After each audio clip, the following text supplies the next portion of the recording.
अथ हरितालिका व्रत कथा। सूत जी कहते हैं, मंदार की माला से जिन पार्वती जी का केशपाश अलंकृत है और मुंडों की माला से जिन शिव जी की जटा अलंकृत है, जो पार्वती जी दिव्य वस्त्र धारण की हैं और जो शिव जी दिगंबर यानी नंगे हैं, ऐसी श्री पार्वती जी तथा श्री शिव जी को प्रणाम करता हूँ। नंगे से यहाँ तात्पर्य है मृग छाल लपेटे हुए हैं।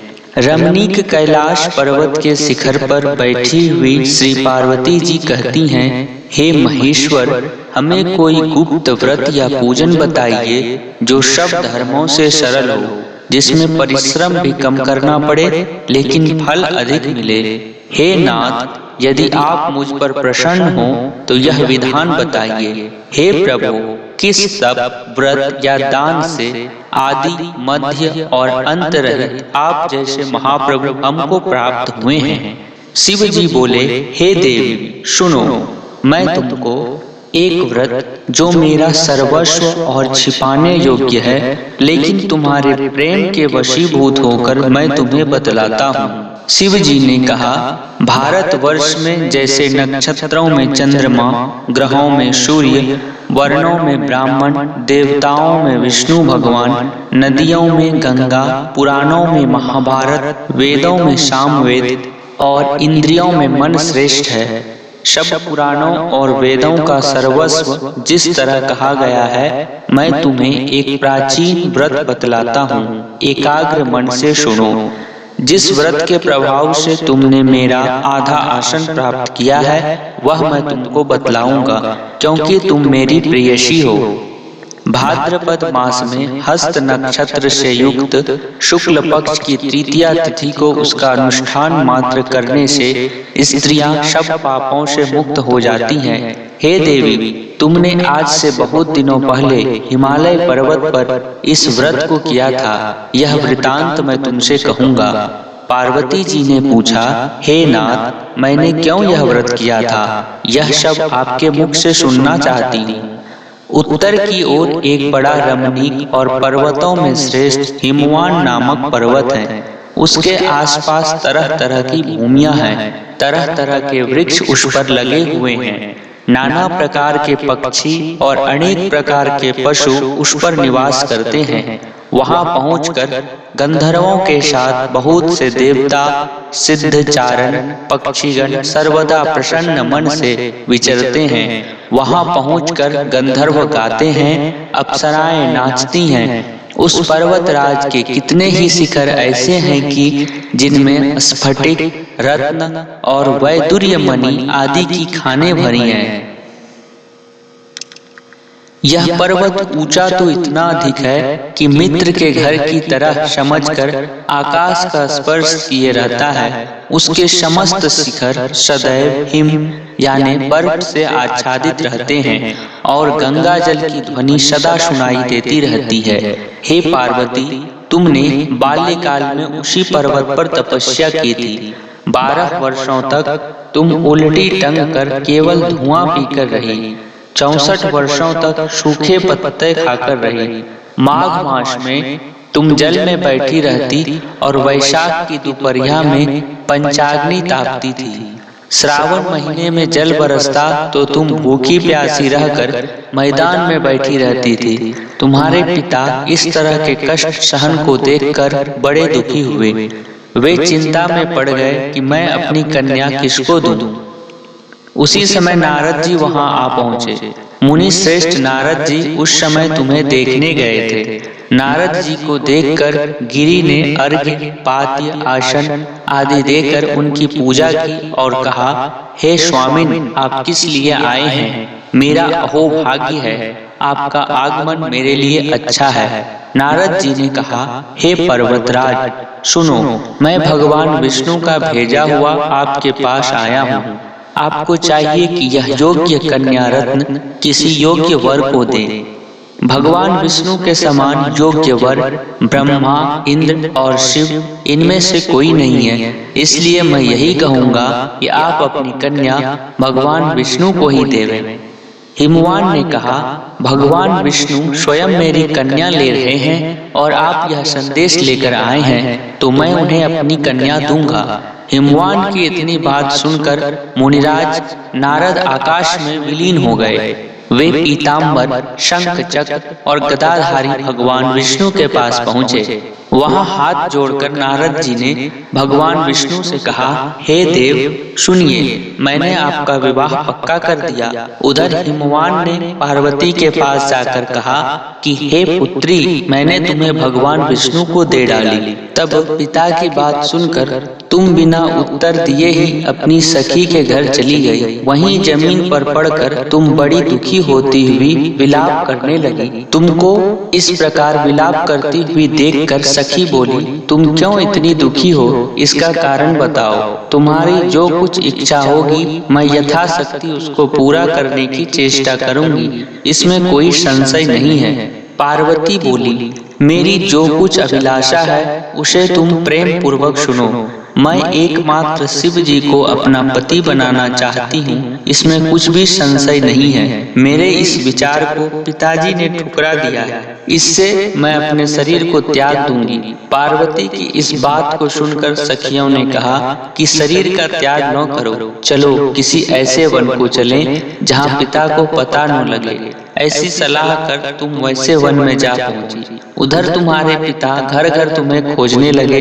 दूतों द्वारा भी खबर लेने लगे कि कौन देवता या किन्नर मेरी पुत्री को हर ले गया है। उन्होंने मन ही मन कहा, मैं नारद जी के आगे प्रतिज्ञा कर चुका हूँ कि अपनी पुत्री भगवान विष्णु को दूंगा। ऐसा सोचते सोचते हिमवान मूर्छित हो गए। गिरिराज को मूर्छित देखकर सब लोग हाहाकार करते दौड़ पड़े। जब होश हुआ तो सब पूछने लगे कि गिरिराज, आप अपनी मूर्छा का कारण बताइए। हिमवान ने कहा, आप लोग मेरे दुख का कारण सुने। न मालूम कौन मेरी कन्या को हर ले गया है। ऐसा नहीं हुआ तो उसे किसी काले सांप ने काट लिया या सिंह खा गए होंगे। हाय हाय, मेरी बेटी कहाँ गई? किसी दुष्ट ने मेरी पुत्री को मार डाला। ऐसा कह वे वायु के झोंके से कांपते हुए वृक्ष के समान कांपने लगे। इसके बाद हिमवान तुम्हें वन वन खोजने लगे। वह वन भी सिंह, भालू, हिंसक जंतुओं से बड़ा भयानक हो रहा था। तुम भी अपनी सखियों के साथ उस भयानक वन में चलती चलती एक ऐसी जगह जा पहुंची जहां एक नदी बह रही थी। उसके रमणीय तट पर एक बड़ी सी कंदरा थी। तुमने उसी कंदरा में आश्रम बना लिया और मेरी एक बालुकामयी प्रतिमा बनाकर अपनी सखियों के साथ निराहार रहकर मेरी आराधना करने लगी। जब भाद्रपद शुक्ल पक्ष की हस्तयुक्त तृतीया तिथि प्राप्त हुई तब तुमने मेरा विधिवत पूजन किया और रात भर जागकर गीत वाद्य आदि से मुझे प्रसन्न करने में बिताया। उस व्रतराज के प्रभाव से मेरा आसन डगमगा उठा, जिससे मैं तत्काल उस स्थान पर जा पहुंचा जहां पर तुम अपनी सखियों के साथ रहती थी। वहां पहुंचकर मैंने तुमसे कहा कि मैं तुम पर प्रसन्न हूँ, बोलो क्या चाहती हो। तुमने कहा, मेरे देवता, यदि आप मेरे ऊपर प्रसन्न हैं तो मेरे पति बने। मेरे तथास्तु कहकर कैलाश पर्वत पर वापस आने पर तुमने वह प्रतिमा नदी में प्रवाहित कर दी और सखियों के साथ उस महाव्रत का पारण किया। हिमवान भी तब तक उस वन में तुम्हें खोजते हुए आ पहुंचे। चारों दिशाओं में तुम्हारी खोज करते करते वे व्याकुल हो चुके थे, इसलिए तुम्हारे आश्रम के समीप पहुंचते ही गिर पड़े। थोड़ी देर बाद उन्होंने नदी के तट पर दो कन्याओं को सोते हुए देखा। देखते ही उन्होंने तुम्हें छाती से लगा लिया और विलख कर रोने लगे। फिर पूछा, पुत्री, तुम सिंह, व्याघ्र आदि जंतुओं से भरे इस वन में क्यों आ पहुंची? पार्वती जी ने उत्तर दिया, हे पिताजी, मैंने पहले ही अपने आप को शिव जी के हाथों सौंप दिया था। आपने मेरी बात टाल दी, इससे मैं यहाँ चली आई। हिमवान ने सांत्वना दी कि हे पुत्री, मैं तुम्हारी इच्छा के विरुद्ध कुछ न करूंगा। वे तुम्हें अपने साथ ले घर आए और मेरे साथ तुम्हारा विवाह कर दिए। इसी से तुमने मेरा अर्धासन पाया है। तब से आज तक किसी के सामने मुझे यह व्रत प्रकट करने का अवसर नहीं प्राप्त हुआ। हे देवी, मैं यह बताता हूँ कि इस व्रत का हरितालिका नाम क्यों पड़ा। तुमको सखियां हर ले गई थी, इसी से हरितालिका नाम पड़ा। पार्वती जी ने कहा, हे प्रभु, आपने नाम तो बताया, अब इसकी विधि भी बताएं। इसका क्या पुण्य है, क्या फल है, यह व्रत कौन करे। श्री शिव जी पार्वती जी से कहते हैं, हे देवी, मैंने समस्त स्त्री जाति की भलाई के लिए यह उत्तम व्रत बतलाया है। जो स्त्री अपने सौभाग्य की रक्षा करना चाहती हो, वह यत्न पूर्वक इस व्रत को करे।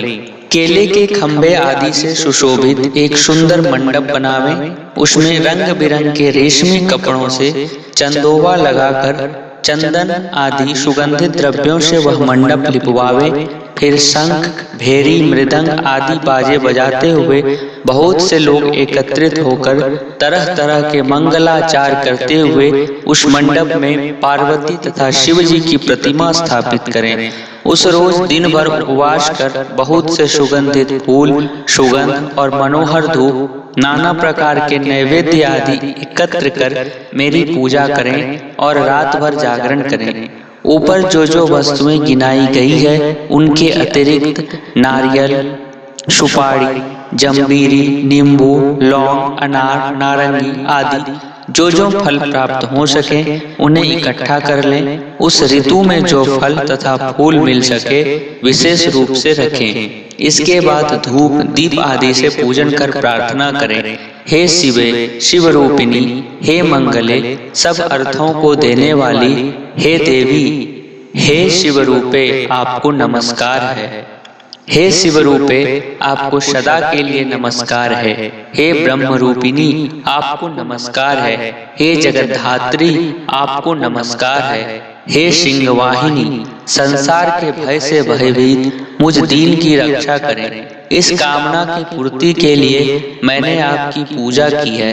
हे पार्वती, मुझे राज्य और सौभाग्य दे, मुझ पर प्रसन्न होवे। इन्हीं मंत्रों से पार्वती तथा शिव जी की पूजा करें। तदनंतर विधि पूर्वक कथा सुने और ब्राह्मण को वस्त्र, गौ, सुवर्ण आदि देवें। इस तरह एक चित्त होकर स्त्री पुरुष दोनों एक साथ पूजन करें। फिर वस्त्र आदि जो कुछ हो उसका संकल्प करें। हे देवी, जो स्त्री इस प्रकार पूजन करती हैं, वह सब पापों से छूट जाती है और उसे 7 जन्म तक सुख तथा सौभाग्य प्राप्त होता है। जो स्त्री तृतीया तिथि का व्रत न कर अन्न भक्षण करती है, तो वह 7 जन्म तक बंध्या रहती है और उसको बार बार विधवा होना पड़ता है। वह सदा दरिद्र, पुत्र शोक से शोकाकुल, स्वभाव की लड़ाकी, सदा दुख भोगने वाली होती है और उपवास न करने वाली स्त्री अंत में घोर नरक में जाती है। मांसाहार करने से बाघिन, दही खाने से बिल्ली, मिठाई खाने से चींटी और कुछ खाने से मक्खी होती है। तीज को अन्न खाने से शूकरी, फल खाने से बंदरिया, पानी पीने से जोंक, दूध पीने से सांपिन, उस रोज सोने से अजगरी और पति को धोखा देने से मुर्गी होती है। इसलिए सभी स्त्रियां व्रत अवश्य करें। दूसरे दिन सुवर्ण, चांदी, तांबा अथवा बांस के पात्र में अन्न भरकर ब्राह्मण को दान दें और पारण करें। जो स्त्री इस प्रकार व्रत